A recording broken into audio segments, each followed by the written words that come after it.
Jón Arnór, í þínum viltustu draumum, var þetta eitthvað í námunda við það? Nei, bara, þú veist, þetta var eiginlega, heppnaðist mun betur heldur en maður einhvern veginn, tilvonaði.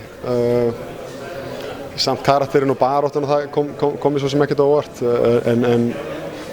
en jú, mér fannst við, koma tilbaka, þú veist, rosalega sterkt alltaf eftir þessa erfiðu leiki, alltaf, þú veist, við vorum alltaf að fá raun á okkur og spila erfiðu leiki og svo bara alltaf, þetta er alltaf þessi keisla, 5 leikir á 6 dögum, þetta er alltaf algjör geðbylur, sko, og Þetta sér maður ekki einu sinni í stæðstu atvinnumannadeildunum eins og þekkir? Nei, þetta er náttúrulega bara óeðlilegt álag, sko, og þeir þurfa eitthvað að girða sig í FIBA, sko, og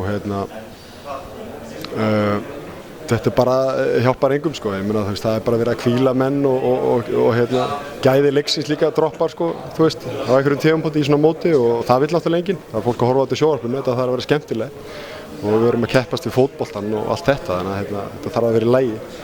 En burtséð frá því að þetta bara búið að vera auðvitað rosalega gott og mér finnst við, þú veist, við erum með kannski aðeins, við erum alltaf með minni róteringu allir hinn liðin, þannig að það kom mér mjög á óvart hversu miklu orku við höfðum í þessum leikjum. Við vorum að koma alltaf tilbaka og það er náttúrulega bara æðislegt. Segðu mér, hvernig vinnum við sem landslið, sem körfuboltaþjóð úr þessu?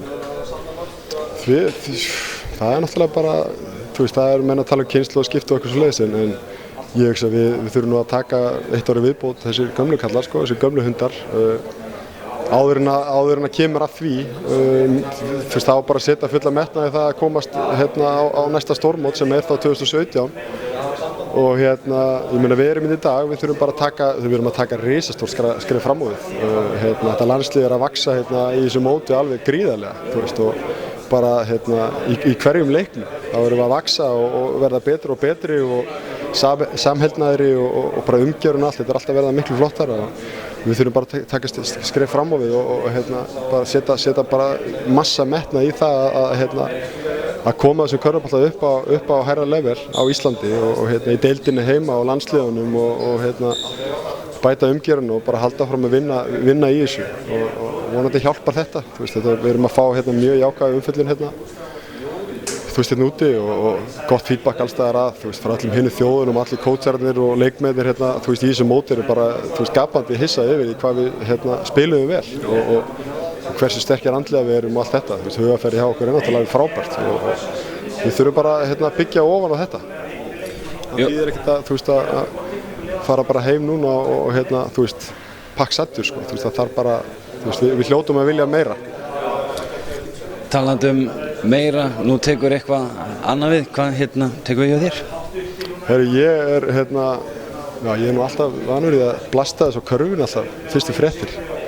Ég er bara með samning inn í klefa hjá Valencia.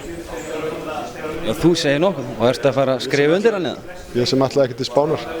Já, ég átti nú að vera búinn að skrifa undir hann og senda hann fyrir leikinn, sko. Þannig að þú ert sólarsjúkur bara? Ég glemdi því, sko. Já, það verður fínt að fara þar aftur, en þetta er styttri samningur þetta.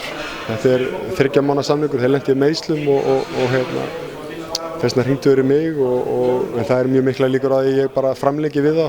Ég er búinn að tala við þjálfarinn og mjög mikla líkur því að ég framlengi bara við þá eftir þessa 3 mánuði og bara byrjum allan á þessu.